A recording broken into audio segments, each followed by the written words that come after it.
Seu filho? Seu filho?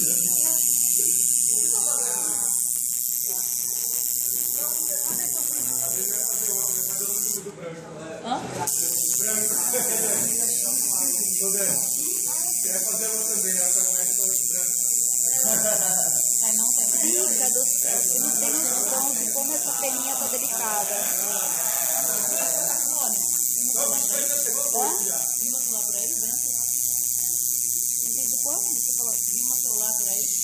Celular dela. Não. Já tem dado pra você.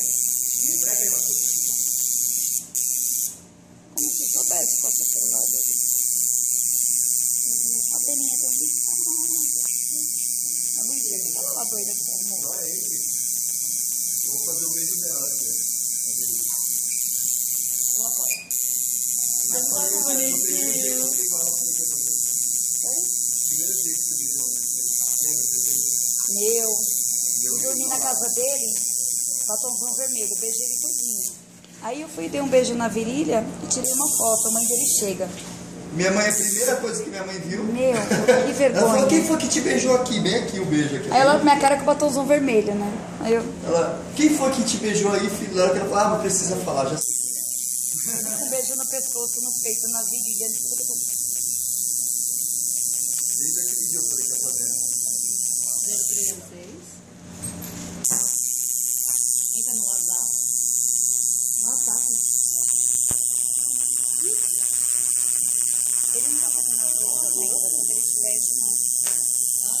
Ele tá na pena ainda. Tá começando a ver agora. Matheus, Ó, bicho, os olhos. tá riscando aí? Oi? Ele tá riscando esse lugar? Eu não tô sentindo esse lugar. Ele tá riscando. Você já teve cesariana? Hã? Teve cesariana? Ah, a gente não sente mesmo. Assim mesmo? Tá no ar? Cesariana. É o quê? Cesariana? Não tem filho. Ah, tá. Eu entendi você ser italiana. Não, é assim. Devagar assim. Entendi que você é italiana. Eu italiana eu sou. Eu também. 0306. Você também? Não, 140. Ele falou que ele ia alisar esse dia. Quem?